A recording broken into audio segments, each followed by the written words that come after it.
بسم الله الرحمن الرحيم. الحمد لله رب العالمين، والصلاة والسلام على أشرف الأنبياء والمرسلين سيدنا محمد وعلى آله وصحبه أجمعين. أما بعد، السلام عليكم ورحمة الله وبركاته.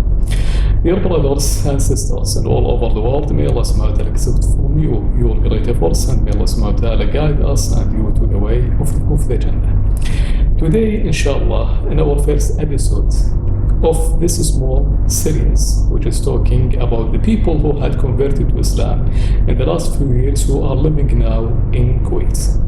We are making some kind of meetings with some of our brothers who have accepted Islam and who had converted to Islam, and we want to know some kind of information about them, about their impacts, about their background, and why did they accept Islam. Absolutely, it is a common stories, or let's say a lot of people who have converted to Islam go to their own stories.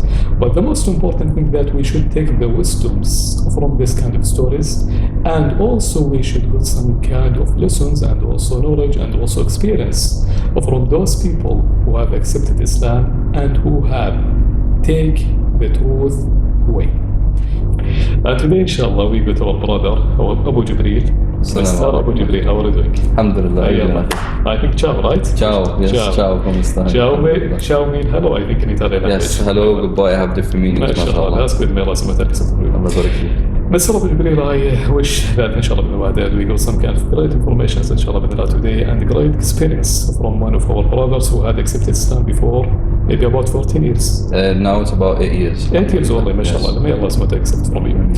Mr. Abu Jibreel, as you know, most of the people, absolutely, when you think about Islam, subhanAllah, in Italy or in any other Western country, yes, a lot of Muslims there face some kind of difficulties as well. Okay, so I want to know about yourself, your cultural background, yes, your experience. How did you raise in Italy, and why did you accept Islam? Jazakallah khairan. I mean, well, first of all, Jazakallah khairan for having me. And you, inshallah. I'm honored that I'm, the first guest, which is a lot of burden on the first person. Alhamdulillah, but alhamdulillah, our intention is clear to Allah subhanahu wa ta'ala. So Jazakallah khairan for hosting. And I just would like to, let you know that when I was in Egypt, this is where I accepted Islam, alhamdulillah. MashaAllah. And I lived there for a long time. So the Italian culture, like any other Western culture, we are very open-minded people, and we don't force anybody to a certain religion. My family, alhamdulillah, we are mixed. There's a lot of Catholics in our family. They don't force, the faith on you. So alhamdulillah, I grew up since I was young. My father, he told me, look, any religion that you believe in, as long as you believe in a creator, then alhamdulillah, everybody's saved and you can go to paradise and khalas. So whether that be Islam, Christianity, Judaism, as long as you believe in a creator and this is, a heavenly book, then inshallah you're fine. So since I was a young age, I went I went to the churches, I went to a synagogue, went to to the mosque. So just to get familiar with certain things. But by the age of 10 and 11, when I started growing up and everything, I had my own doubts about religion in total and the concept of Allah.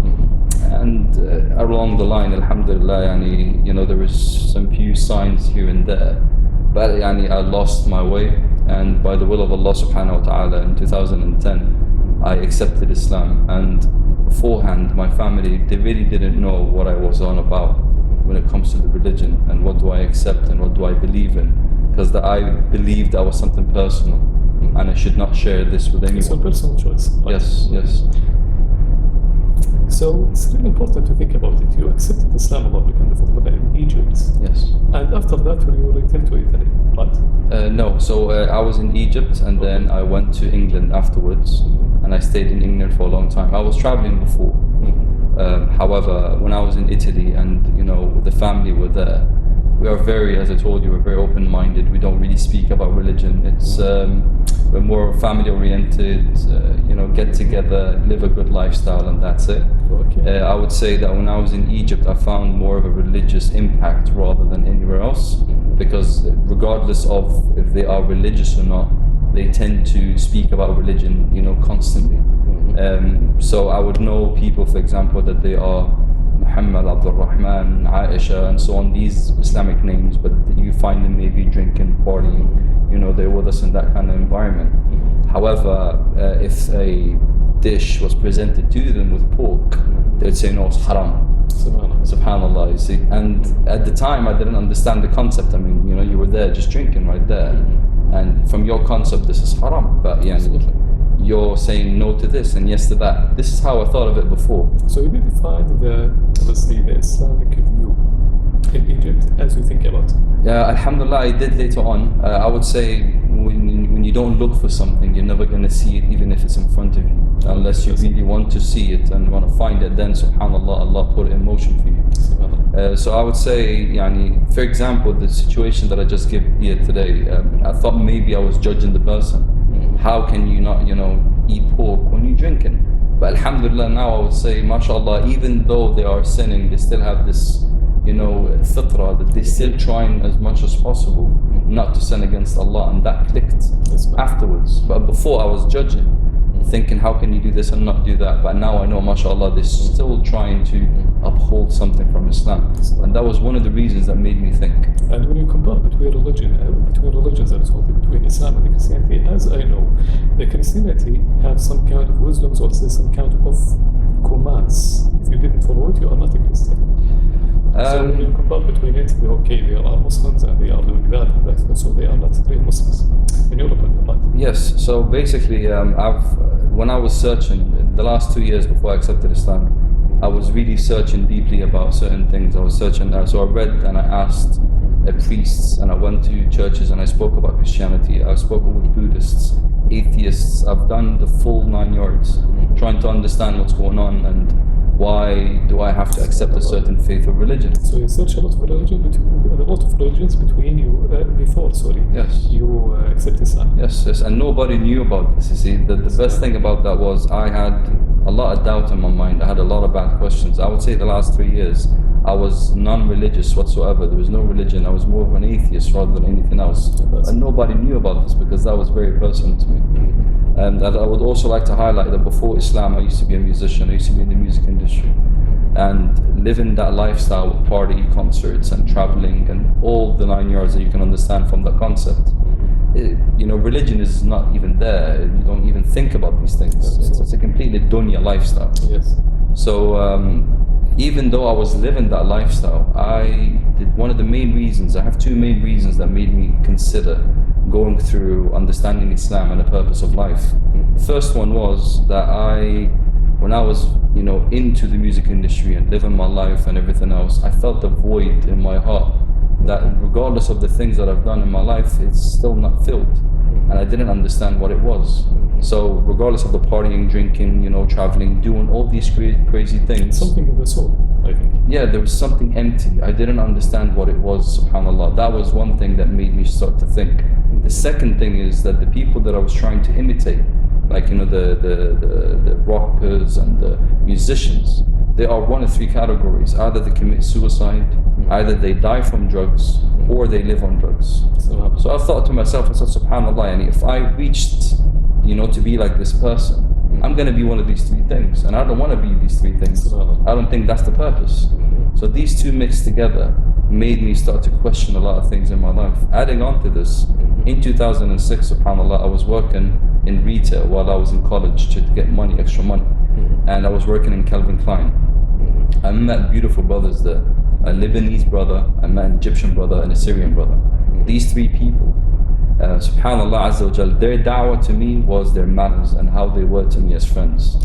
They made me, you know, they invited me into their family, into their house, and by Allah, wallahi, my brother, I'm telling you, if I know me that time, I would never invite me into my house. I wouldn't do that to me. You see, I don't trust that person. Subhanallah, they did. And they invited me, we traveled together, we ate together, we slept together. And subhanallah, they indirect da'wah was their manners and how beautiful they were. And at the time, subhanallah, they gave me some videos on a hard disk so I can watch it later, like Islamic videos. They said, look, watch these videos and see what it is. And I've only watched it in 2010.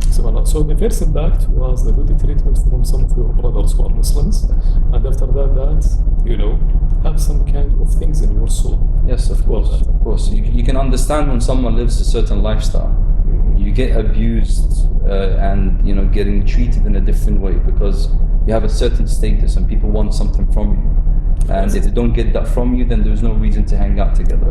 That is the dunya lifestyle. However, these brothers, they wanted to be with me just for the sake of Allah.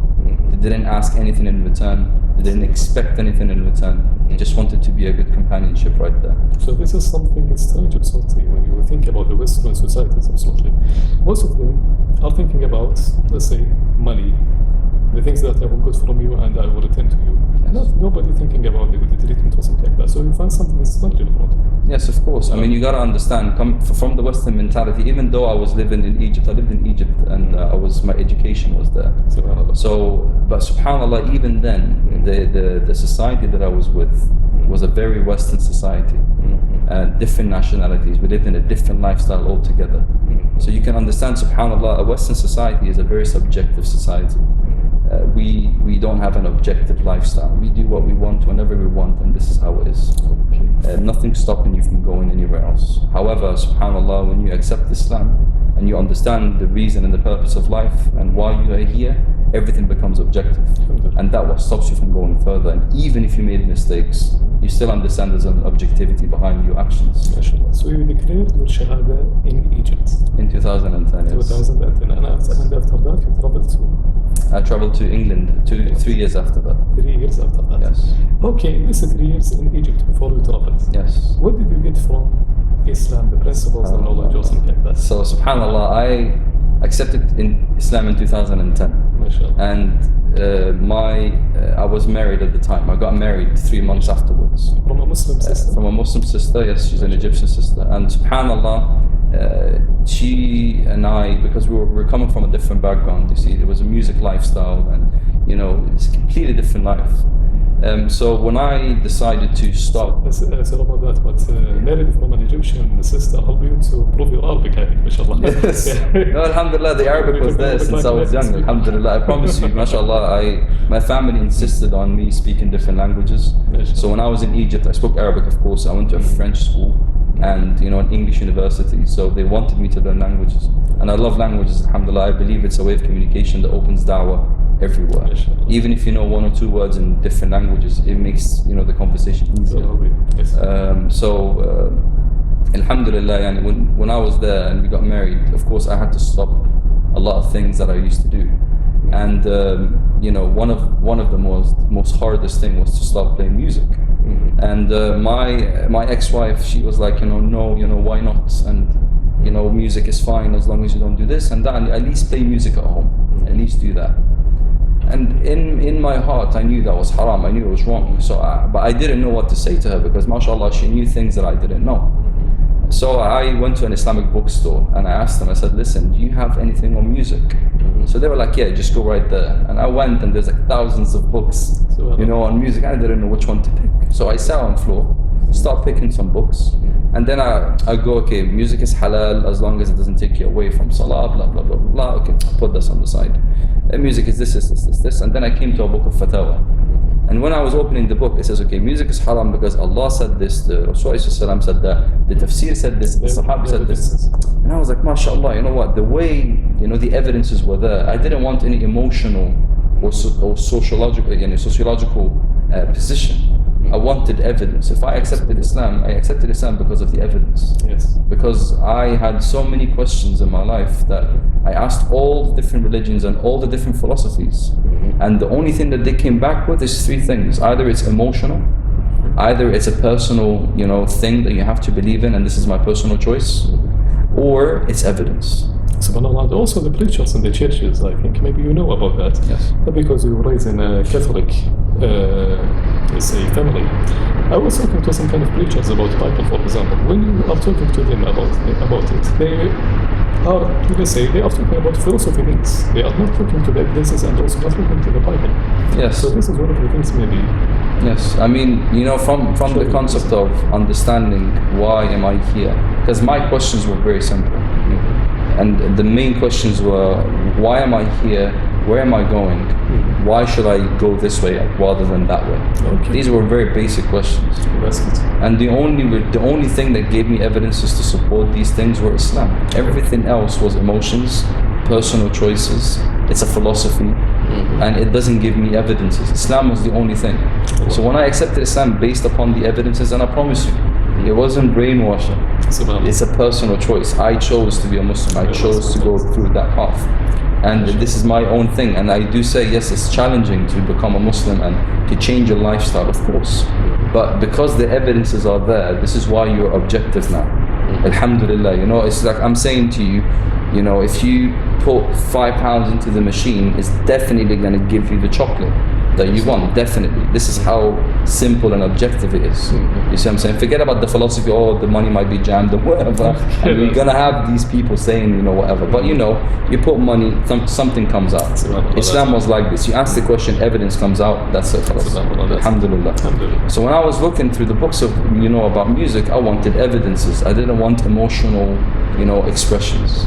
So subhanallah, I found, you know, this qala Rasul. So I was like, who is this person? That was bin Uthaymeen. And then that was bin Baz, and that was Albani, subhanallah. So from that moment on, I found that these three names, may Allah have mercy on them, every single book that I read about them, they always give evidences. So that was my first start, subhanallah. From the minute that I wanted to learn about Islam, these were the people that I always go back to. Allah made it easy for me that I would go through Shaykh bin Uthaymeen, Shaykh bin Baz, Shaykh al-Albani, and so on. So alhamdulillah, when I was there, I made sure that because of a lot of debates with my ex-wife, a lot of debates with the people that I used to know in the music industry, with my own family and a lot of people, I was like, okay, so I gotta learn Islam. Because I do believe Islam is right. I do believe living a Muslim lifestyle is the right way to go forward. So alhamdulillah, I studied. And I went and I studied and I sat down with the ulama there when I was there for 3 years. Alhamdulillah. And after that you traveled to London, I think. After that I traveled to London. Okay, for work or for something else? The reason why I traveled to London was I wanted to study in the Jamia al-Islamiyya bil-Madinah Munawwara. I wanted to go study there. And because of the political situation of Egypt at the time, it was not really feasible. And the advice given to me by the people there was better for you to travel to another country and to apply from there because of what's going on now. And I took their advice. So alhamdulillah, a lot of brothers that I knew there, and they were like very close to me. One of them, he went to England with his wife because she was about to give birth. She was English. And he told me, bro, just come there, it's better. It's a good Muslim community, you know, there's a lot of da'wah going on, so how about you come there? And I did. So alhamdulillah, I landed today in London. The next day I was doing da'wah, khalas. Because I didn't want to, go to a non-Muslim country and just live there. With the brothers Hashim and the other people? With everybody, mashallah. So the brothers from my era, alhamdulillah, brothers from, da'wah is easy. The brothers from Speaker's Corner, I've got to know a lot of people, alhamdulillah. And mashallah, tabarak ar-Rahman, that was the reason why I went to London. So subhanallah, UK, or let's say England society, or let's say England country, or let's say most of the Muslim countries are open for da'wah maybe more than some kind of Muslims countries. But so I would say the situation in England, that yes, there is an opportunity to perform da'wah. They give you a certain space. Freedom, some kind of freedom. You can do da'wah, you can approach people, the situation there, because it's open for everyone, not just for Muslims. It's Muslim, Christian, atheist, you believe in a pink bunny, that he's your creator. It doesn't, as long as you don't harm anyone, then you have a platform to do da'wah. And that was an amazing thing for me, because now you can engage with everyone. And that was, alhamdulillah, while I was there trying to go to Medina, I was making sure to get involved in the da'wah there. And alhamdulillah, I've tried to go to Medina. I got accepted, alhamdulillah, in the Medina, but because of my wife had to stay behind for a year in order for her to come, it wasn't feasible for me to go at the time. Subhanallah. So after that we stay in England for a while.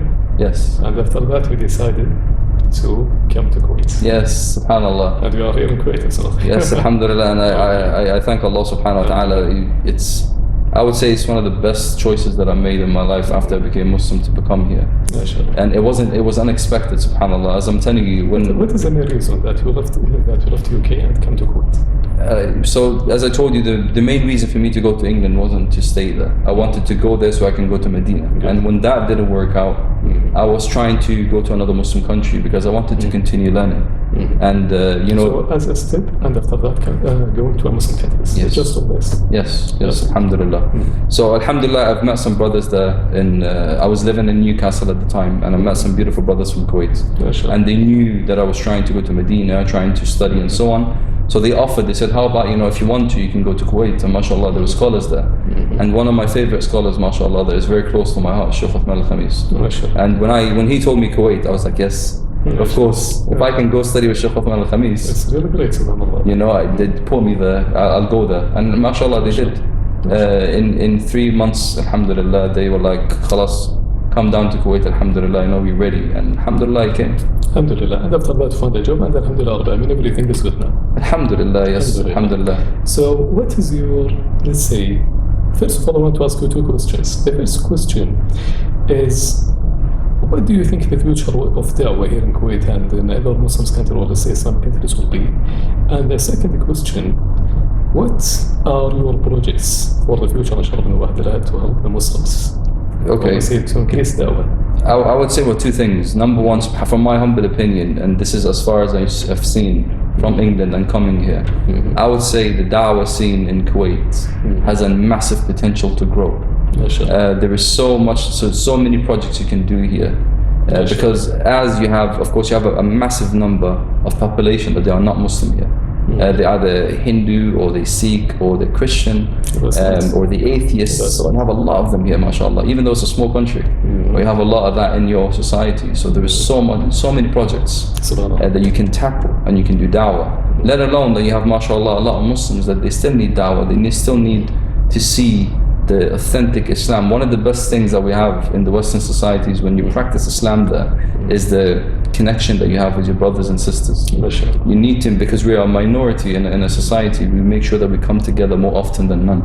And we do a lot of activities together. The families come together, the sisters, they gather, we go to the mosque, we make sure that there is talks all the time, and so on and so forth. So in here, in a Muslim country, this needs to be set as an example. Because mashallah, the opportunities you have here to come together and to do more activities together, not to come for a dars for once a week or twice a week and that's it, but to have like the Sahaba. Subhanallah, when I was reading through the hadith of the Rasul ﷺ, I was like, how can a person narrate all these details? That means they stay 24/7 together. They didn't have like, the government is calling me on the phone, I have to go now, which is the wife. The wife is calling, where are you now? Come on. The Sahaba used to live with the Rasul ﷺ, and mashallah, the sisterhood was the same. There was an amazing connection there. So one of the main things, wallahi, that I see, that yes, there is so many projects to be done in a Muslim country to do da'wah for the non-Muslims and to maintain the brotherhood in Islam. For example, what is the most important thing that we should focus on as a Muslim here in Kuwait, for example, to give the da'wah? Wallahi, Shaykh, look, mashallah, I'm saying the ulama here are massive. And people should go to the lessons and talks. They are there in the masajid. What's missing here is the link. And I believe as brothers that we became Muslim, or Muslims that they started practicing the deen of Allah, we can be a link to the ulama. We can just bring people and say, there is the ulama, go study.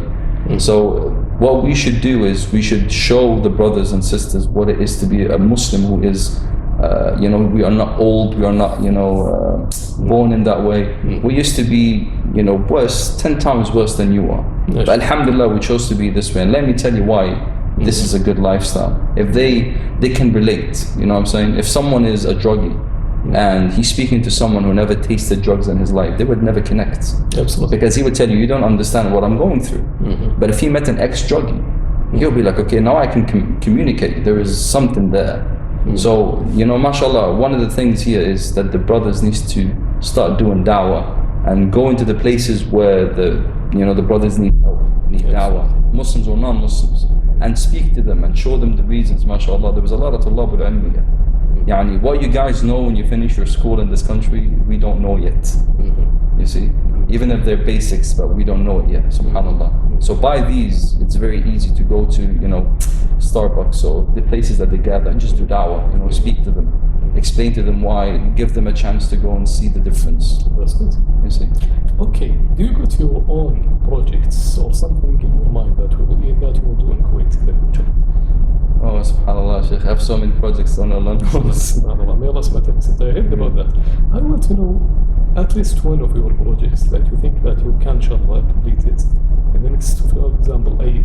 Sheikh, look, I'll tell you, I would say, subhanAllah Azza wa Jal, I want to do da'wah every single day. I have no issues every single day being in the malls and the streets, calling people to Islam. That's number one. Do some recordings, and taking care of the new Muslims, making sure that I can give them the basics of Islam and what they need to understand. Visiting the sick and the elderlies, making sure that they say Assalamu alaikum, how you doing, and that's it. Making trips to the graveyards, at least so we can remind that the Rasul said, لقد نهيتكم عن زيارة القبور فزوروها.